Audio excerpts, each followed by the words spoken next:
Good morning students.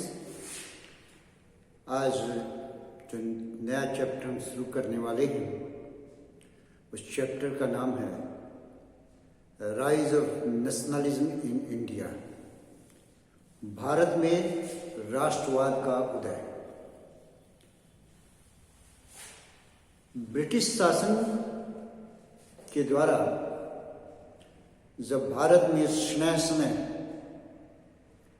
विभिन्न क्षेत्रों पर अधिकार कर लिए गए, विभिन्न राजे राजवाड़े एक एक करके ब्रिटिश साम्राज्य में जब मिलाए जाने लगे तो भारत में राष्ट्रवाद की लहर धीरे धीरे दौड़ने लगी और एक समय आया जब गांधी ने नेतृत्व संभाली तो पूरे मुल्क में भारत की राष्ट्रवाद की लहर हर कोने पर गुंजायमान होने लगी। लेकिन इसकी शुरुआती दौर में हम देखते हैं कि सर्वप्रथम 1833 ईस्वी में टी.आर. सीले ने कहा था कि इंडिया तो एक सिर्फ भौगोलिक इकाई है जहां पर राष्ट्रीयता की भावना का दूर दूर तक कोई नामो निशान नहीं है। लेकिन 19वीं शताब्दी के अंतिम दशकों में और 20वीं सदी के प्रारंभिक दशकों में ये भावना, ये फीलिंग धीरे धीरे जोर पकड़ने लगी। इस संदर्भ में कूपलैंड का एक स्टेटमेंट है कि इस राष्ट्रीयता की भावना में भी इंग्लैंड की राजनीति का, इंग्लैंड के शासन का कहीं न कहीं योगदान है। लेकिन भारत में राष्ट्रवाद किन किन कारणों से हुआ, इसका आज हम विश्लेषण करेंगे और अध्ययन करेंगे। कुछ पॉइंट्स मैंने नोट किया है। सबसे पहला पॉइंट मैंने नोट किया है ब्रिटिश शासन का प्रभाव, impact of British rule in India. India में जो भारत के नाम से जाना गया है, भारत में अंग्रेजों ने आधुनिक राजनीतिक व्यवस्था यानी कि राजनीतिक व्यवस्था, सैनिक व्यवस्था, आर्थिक व्यवस्था ये जो लागू किया वो इंग्लैंड की देन है और इसके कई तरह के प्रभाव पड़े और एक प्रमुख प्रभाव था भारत में राष्ट्र की फीलिंग, भारत में राष्ट्रवाद का एक लहर दौड़ी और राष्ट्रीयता की भावना आई। दूसरा पॉइंट है भारत में राजनीतिक एकता। अंग्रेजों के आने के पूर्व जैसा कि हम सभी जानते हैं कि भारत में अनेकों राजे राजवाड़े थे, चाहे दक्षिण हो या दक्कन हो या उत्तर भारत हो। सभी जगह ये खंड खंड में विलग होकर के शासन कर रहे थे। हमने देखा हैदराबाद के निज़ाम, मैसूर में हैदर अली और टीपू सुल्तान, मराठों का राज पेशवाओं के अंतर्गत, उत्तर में मुगल शासन, बंगाल में नवाब, अवध में नवाब। ऐसे धीरे धीरे अगर मुल्क के हर हिस्सों में देखा, पंजाब में रणजीत सिंह, सिंध में अमीर लोग थे, मुल्तान का भी अलग सक्षेत्र था। अंग्रेजों ने इन सभी को विजित करके एकता के सूत्र में पिरो दिया, क्योंकि अब शासन सिर्फ ब्रिटिश इंडिया का, ब्रिटिश गवर्नमेंट का होता था। अगर सभी जगह एक ही शासन हो और विभिन्न क्षेत्रों में भूतपूर्व शासकों के प्रति लोगों का लगाव भी था। अब सभी के दुश्मन एक हो गए थे, अंग्रेज, और इस कारण से, एक दुश्मन होने के कारण से सभी का आपस में जुड़ाव हो गया। और राजनीतिक दृष्टि से अगर कहा जाए या प्रशासनिक दृष्टिकोण से कहा गया है तो भारत में एक शासन यानी कि ब्रिटिश शासन हो गया। इसलिए कहा जा सकता है कि भारत में राजनीतिक एकता जब स्थापित हुई तो राष्ट्रीयता की भावना स्वतः उजागर हुई। नेक्स्ट पॉइंट हम देखते हैं कि रैपिड मीन्स ऑफ ट्रांसपोर्ट, यानी कि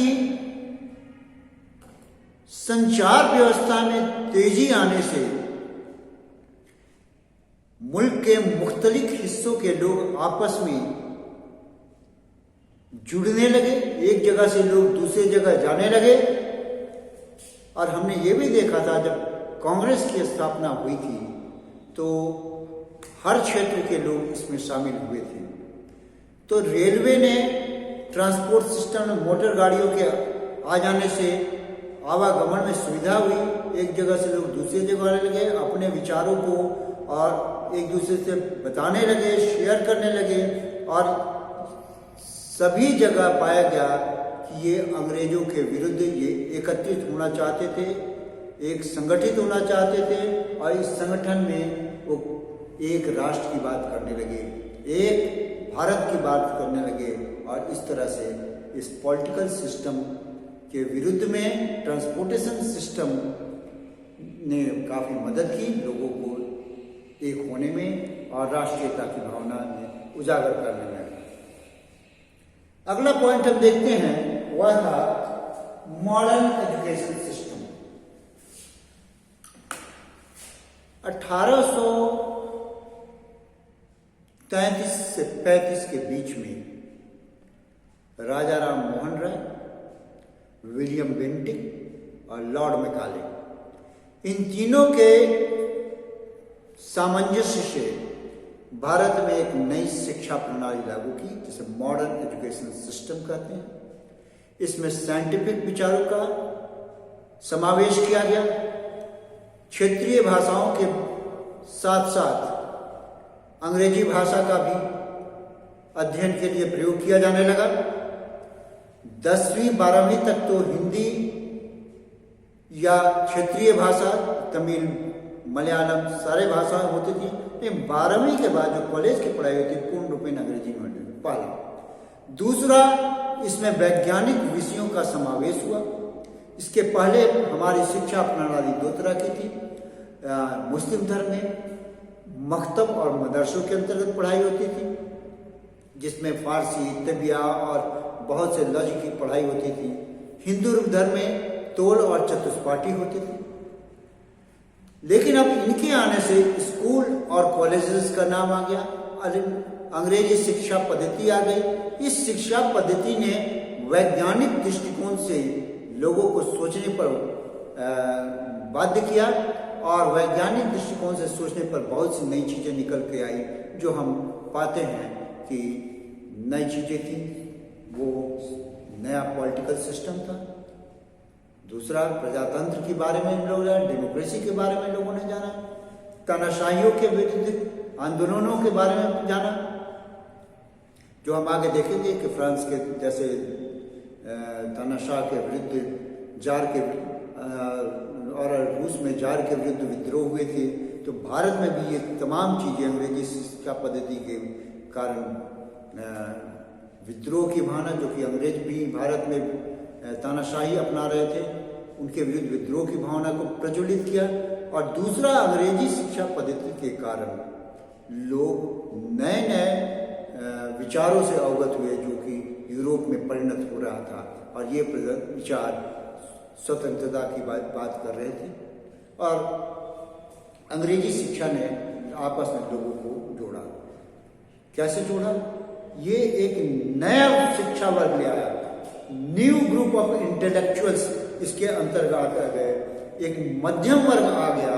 इसमें डॉक्टर्स, इंजीनियर्स, प्रोफेसर्स, कई वर्ग के लोग आ गए, जो पढ़े लिखे वर्ग आ गए, जो इंटेलेक्चुअल करने लगे, इनके आ गए। और इन्होंने इंग्लैंड के जो प्रशासनिक व्यवस्था के बारे में पढ़ा, उनके राजनीतिक व्यवस्था पढ़ा, और ये भारतीयों को भी इसके बारे में धीरे धीरे जानकारी देने लगे।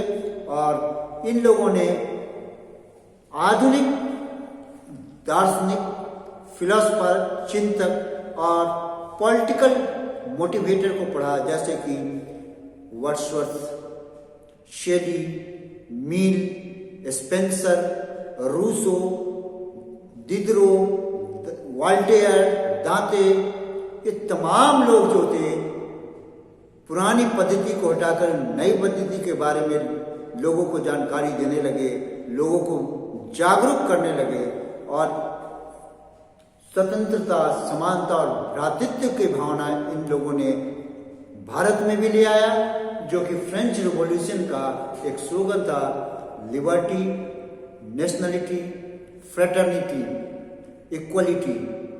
ये सब चीजें जो भारत में आई, तो निसंदेह रूप से भारत में भी राष्ट्रवाद की लहर दौड़ने लगी। इसमें सबसे महत्वपूर्ण कारण क्या, अंग्रेजी शिक्षा का अंतर्गत अंग्रेजी भाषा का भारत में आना। ये अंग्रेजी भाषा मुल्क के हर एक हिस्सों में बोली जाने लगी। क्षेत्रीय एक दो भाषाएं होती थी, एक क्षेत्रीय भाषा, दूसरी अंग्रेजी भाषा। अंग्रेजी भाषा लोगों को, तमाम भारतीयों को एकता के सूत्र में जोड़ने के लिए, अपने संवाद को व्यक्त करने के लिए एक माध्यम बन गई। और जब एक भाषा सभी जगह भारत में बोली जाने लगी, तो सभी भारतीय एकता के सूत्र में जुड़ने लगे और हम राष्ट्रीयता की भावना को फैलाने लगे। फिर आया आधुनिक press, modern press. Printing press के आविष्कार ने एक नई क्रांति लाई, और इस प्रिंटिंग प्रेस के कारण काफी संख्या में पत्र, समाचार पत्र जिसको हम कह सकते हैं, समाचार पत्र एक साथ प्रिंट होते थे। और प्रिंटिंग प्रेस के आने से समाचार पत्रों के माध्यम से पूरे भारत में क्या क्या घटनाएं हो रही हैं, इसकी जानकारी सामान्य लोगों को मिलने लगी। लोग चौपालों में बैठ करके या किसी ऐसे सार्वजनिक मंच पर बैठ करके इन अखबारों का वाचन करते थे और सभी को बताते थे। ये एक समाज का माउथपीस था, समाज को, घटनाओं को व्यक्त करता था अखबार। और इन अखबारों को पूरे भारत में जब क्षेत्रीय स्तर पर जैसे जैसे अखबार निकलते थे, उनके प्रकाशन से पूरे भारत में लोगों को जागरूक करने का एक काम किया। और इस जागरूकता में राष्ट्रीयता सर्वप्रथम था। तो कुछ प्रारंभिक दौर के कुछ समाचार पत्रों के बारे में मैं बता दूं। द मिरर, बंगाली, अमृत बाजार पत्रिका, हिंदू, पैट्रियोट, और जैसा कि पिछले क्लास में बताया था कि तिलक ने महाराठा और केसरी, मराठा अंग्रेजी में था और केसरी मराठी में था, हिंदू प्रकाश और कोहिनूर, ये प्रमुख अखबार थे, प्रमुख समाचार पत्र थे।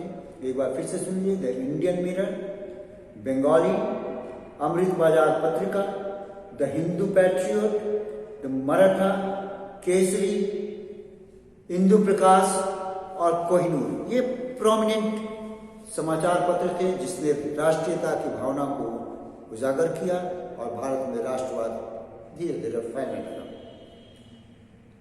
एक और कहा जाता है मिडिल क्लास का, जो संपन्न वर्ग थे उन्हें तो कहीं भी कोई समस्या नहीं थी। गरीब वर्ग काफी सताए हुए थे, लेकिन मध्यम वर्ग जो कि गरीब वर्ग से भी जुड़ा हुआ था, अधिकांश लोग गरीब वर्ग से ही उठ करके मध्यम वर्ग में आए थे पढ़ लिख करके। इस मध्यम वर्ग ने जो नई शिक्षा प्रणाली के अंदर जो ज्ञान हासिल किया, ये समाज को जागरूक करने में काफी मदद किया। ये नए विचारों को, नए आइडियाज को, नए थॉट को, जो मानवता पर आधारित था, वैज्ञानिकता पर आधारित था, उसको इन लोगों ने प्रोपोगेट किया, इनका प्रचार और प्रसार किया। और इस तरह से भारत में लोग ज्ञान का जो प्रकाश डाले, उससे समाज अवगत हुआ और धीरे धीरे राष्ट्रीयता की भावना हुई। फिर अगला पॉइंट देखते हैं, इन्फ्लुएंस ऑफ हिस्टोरिकल रिसर्च। कुछ अंग्रेज भारत में अनुसंधान करने लगे, भारतीय स्क्रिप्चर्स को, भारतीय साहित्यों को, जो भारत के साहित्यिक धरोहर थे, उनको उन्होंने अध्ययन किया। जैसे सर विलियम जोन्स, मॉनियर विलियम्स, इन्होंने संस्कृत और अंग्रेजी की डिक्शनरी निकाली। विलियम जोन्स विज्ञान शकुंतलम का अनुवाद भी किया। मैक्स मुलर जो सेक्रेड बुक ऑफ हिस्ट्री लिखा और अपने नाम को कालांतर में बदल करके भारतीय संस्कृति से प्रभावित होकर के अपना नाम ही मोक्ष मूल रख लिया था। इन लोगों ने भारत की संस्कृति को जाना, भारत को उजागर किया। यहाँ तक कि अशोक के अभिलेख को भी पढ़ करके भारतीय संस्कृति को दिखलाया कि अशोक के अभिलेख भारत ही नहीं, विदेशों में भी पाए गए हैं। अफगानिस्तान की सीमा तक पाए गए हैं, कांधार में तक पाए गए। यानी कि अशोक का क्षेत्र काफी दूर तक था, उत्तर पश्चिम से लेकर दक्षिण भारत तक, मैसूर चित्तौड़गढ़ था, बंगाल में था, पाया गया, महास्थान से पाया गया है। उत्तर में हम देखते हैं कि ये अभिलेख नेपाल की तराई तक पाया, लुम्बिनी में पाया गया है, कालसी जो देहरादून के पास पाया गया। एक विस्तृत क्षेत्र के बारे में पढ़ा। फिर अशोक ने विदेशों में अपने दूत भेज करके शांति का संदेश दिया। तो ये प्राचीन भारतीय शासन के बारे में भी उत्कृष्ट जानकारी हासिल हुई हमें। तो हमें आपस में गर्व का मतलब ग्लोरियस हिस्ट्री के बारे में हमें पता लगा। और हमें पता लगा, ये जो अंग्रेज हमें हीन देखने लगे थे कि हमारा इतिहास बहुत नया है, हम असभ्य हैं, कालांतर में जब इंडस वैली सिविलाइजेशन का 1921-22 में आया, तो हम अपने आप को और गौरवान्वित महसूस करने लगे कि आज से 5000 साल पहले भी भारत का जो सभ्यता थी, भारत की सभ्यता थी, अत्यंत उत्कृष्ट थी, नगरीय सभ्यता थी। जबकि यूरोप में तो इस सब चीज़ों की जानकारी नहीं थी। रोमन सिविलाइजेशन, ग्रीक सिविलाइजेशन थे, लेकिन उससे भी बहुत पहले की ये सिविलाइजेशन, इंडस वैली सिविलाइजेशन के बारे में हमारी जानकारी मिली। और इस तरह से हमने ऐतिहासिक रिसर्च की बदौलत हम अपने आप को ग्लोरियस हिस्ट्री के माध्यम से हम अपने आप को एलिवेट महसूस करने लगे और अपने भारत के बारे में गौरवान्वित होने करके हम राष्ट्रीयता की भावना फिर से पनपाने लगे कि हम काफ़ी समृद्ध थे, काफ़ी उन्नत थे, काफ़ी ज्ञानवान थे। जैसे कालिदास की रचनाएं इतनी उत्कृष्ट थी कि शेक्सपियर की रचनाएं उनके सामने फीकी पड़ जाती हैं साहित्य के दृष्टिकोण से।